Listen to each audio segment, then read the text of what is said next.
ಲೋಕಸಭಾ ಚುನಾವಣೆಯ ಸಂದರ್ಭದಲ್ಲಿ ಸಂಸದ ನಳಿನ್ ಕುಮಾರ್ ಕಟೀಲು ಅವರು ಗೊಂದಲದಲ್ಲಿದ್ದಾರೆ. ಹೀಗಾಗಿ ಸಂಸದರು ರಾಜಕೀಯ ಪ್ರೇರಿತ ಹೇಳಿಕೆಯನ್ನ ನೀಡ್ತಾ ಇದ್ದಾರೆ ಅಂತ ಜಿಲ್ಲಾ ಉಸ್ತುವಾರಿ ಸಚಿವ ಯುಟಿ ಖಾದರ್ ಅವರು ವ್ಯಂಗ್ಯವಾಡಿದ್ದಾರೆ.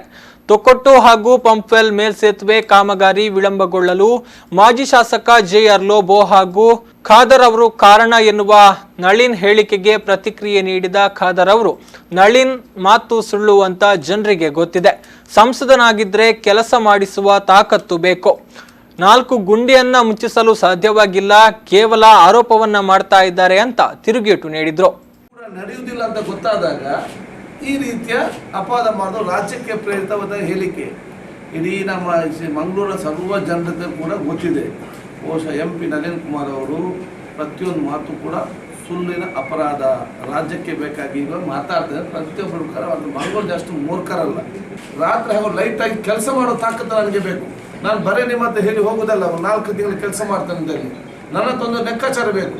ಈ ಕೆಲಸ ಮಾಡಿ 4 ತಿಂಗಳಾದರೆ ಇಲ್ಲಿ ಎಷ್ಟು JCB ಕೆಲಸ ಮಾಡಬೇಕು, ಎಷ್ಟು ಇಲ್ಲಿ ಲಾರಿಗಳು ಬೇಕು, ಎಷ್ಟು ಜನ ಲೇಬರ್ ಬೇಕು, ಎಷ್ಟು ಸ್ಟಾಫ್ ಬೇಕಂತ ಲೆಕ್ಕ ಆಗಿ ಅದನ್ನು ನಾನು ಮಾಡಿಸಬೇಕು. 4 ಗುಂಡಿ ಮುಚ್ಚಿಸ್ಲಿಕ್ಕೆ ಆಗೋದಿಲ್ಲ. ಇನ್ನಿದ್ರೆ 1 ತಿಂಗಳ ಕೆಲಸ ಮಾಡಿಸಿ ಅಂತ ಹೇಳಿದರೆ ಅದಕ್ಕೆ ಅಪವಾದ ಮಾಡೋದು ಬಿಟ್ಟು ಬಿಡಲಿ. ಇನ್ನು ಶಾಸಕ CT ರವಿ ಅವರ ಪರ ಸಚಿವ ಖಾದರ್ ಅವರು ಬ್ಯಾಟಿಂಗ್ ಮಾಡಿದ್ರು. CT ರವಿ ಅವರು ಮದ್ಯಪಾನ ಮಾಡಿ ವಾಹನ ಚಲಾಯಿಸ್ತಾ ಇದ್ರು ಅನ್ನೋದನ್ನ ನಾನು ನಂಬಲಾರೆ. ನಾನು ಕಳೆದ 10 ವರ್ಷಗಳಿಂದ ಅವರನ್ನ ನೋಡ್ತಾ ಇದ್ದೇನೆ. 10 ವರ್ಷಗಳಿಂದ ಅವರ ಸಂಬಂಧವಿದೆ. ಆದರೆ ಅವರು ಯಾವತ್ತೂ ಮದ್ಯಪಾನ ಮಾಡಿದ್ದು ನಾನು ಗಮನಿಸಿಲ್ಲ ಅಂತ ಸಚಿವರು ಹೇಳಿದರು. ಯಾಕೆ ನನಗೆ ಕೂಡ ವೈಯಕ್ತಿಕವಾಗಿ ನಮಗೆ ಪರಿಚಯ ಇದೆ. ಆ ರೀತಿ ಅವ್ರು ಮಾಡ್ತಾರೆ ನನಗೆ ಅನಿಸ್ಲಿಕ್ಕೆ ಸಾಧ್ಯ ಇಲ್ಲ. ಮತ್ತು ನನಗೇನು ಕೂಡ ವಿಚಾರ ಗೊತ್ತಿಲ್ಲ. ಅದನ್ನು ಗೊತ್ತಿಲ್ಲ ಸುಮ್ಮನೆ ಮೇಲೆ ಒಬ್ಬರ ಮೇಲೆ ಅಪವಾದ ಮಾಡಲಿಕ್ಕೆ ನಾನು ಹೋಗೋದು ಇಲ್ಲ.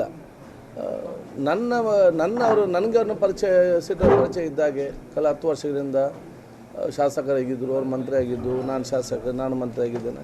ಪರಸ್ಪರ ನಾವು ಚರ್ಚೆ ಮಾಡುವಾಗ ಭೇಟಿಯ ಸಂದರ್ಭದಲ್ಲಿ ಪಾನ ಮಾಡ್ತಾರಂತ ನನಗೆ ನಾನು ಮಾಡ್ದಲ್ಲಿ ನಾನು ಎನಿಸಿದ್ದೇನೆ, ಮಾಡೋದಿಲ್ಲ ಅಂತ ಎನಿಸಿದ್ದೇನೆ. ಮಾಡೋದಿಲ್ಲ ಅಂತ ನನ್ನ ಅನಿಸಿಕೆ, ಮಾಡಿರಲಿಕ್ಕೆ ಇಲ್ಲ ಅಂತ. ಮತ್ತೆ ಸತ್ಯ ಅನ್ನೋದು ನನಗೆ ಗೊತ್ತಿಲ್ಲ. ಮತ್ತು